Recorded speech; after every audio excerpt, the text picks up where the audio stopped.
Soon, she found herself at the door to the home they shared. It was then, as she searched for something to staunch the bleeding, that she found it.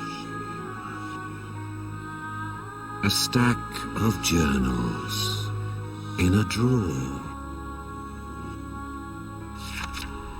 Written in her brother's hand.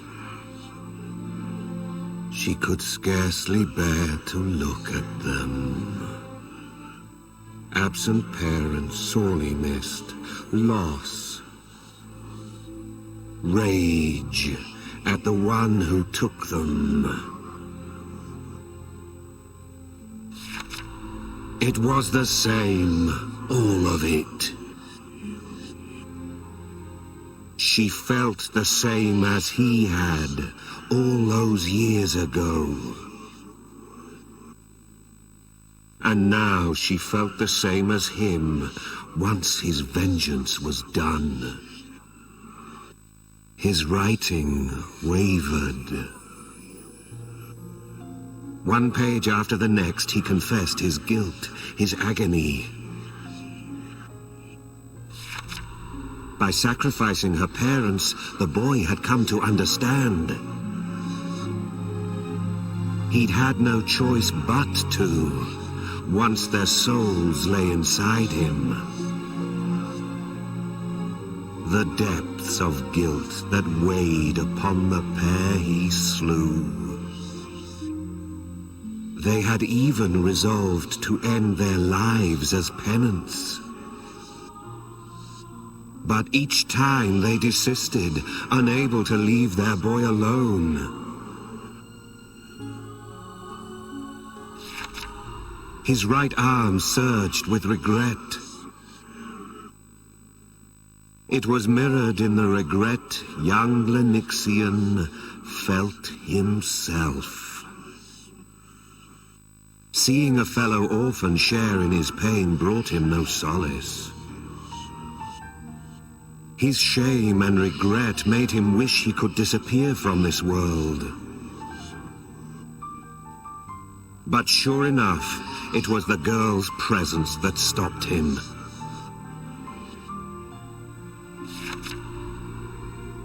His journals repeated one phrase.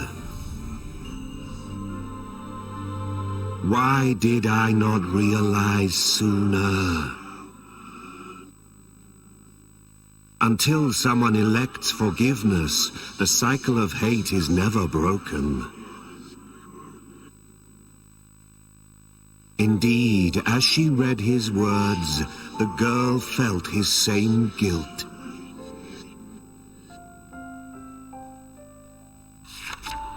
He'd always preached forgiveness.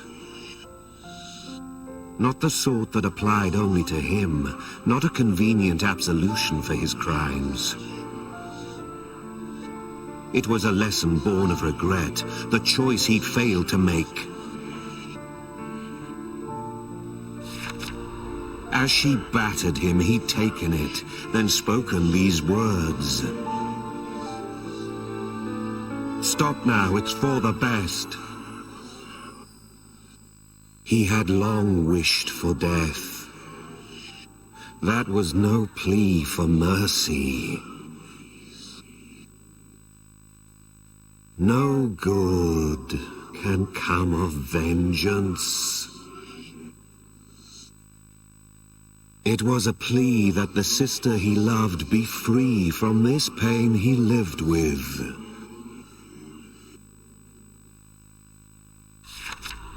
But when the fiend had laid her low, he tried to sacrifice her. Or had she somehow misunderstood? Had he really tried to heal her? Moments before those jaws took him, she thought she heard his voice. Just run, he'd said. She'd seen it as she looked back. Her brother wore a smile. Now, having read his journals, she understood the reason. He would finally be free of guilt.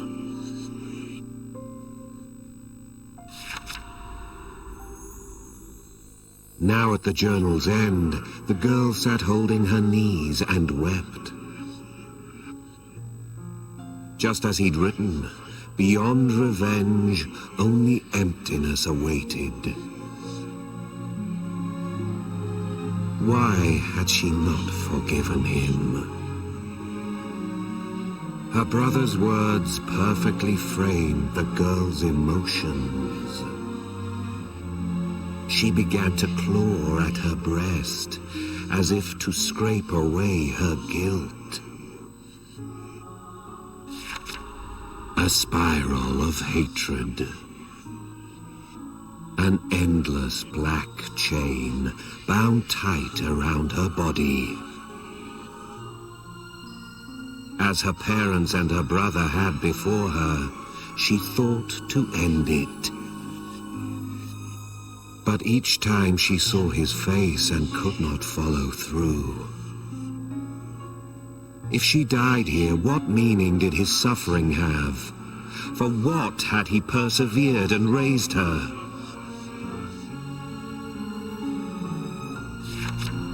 Every act of hers that followed was a part of her penance. The scars she'd inflicted upon herself never fully healed. But as soon as she was mobile, she took his journals and set forth. Her inability to forgive him had been a grievous mistake.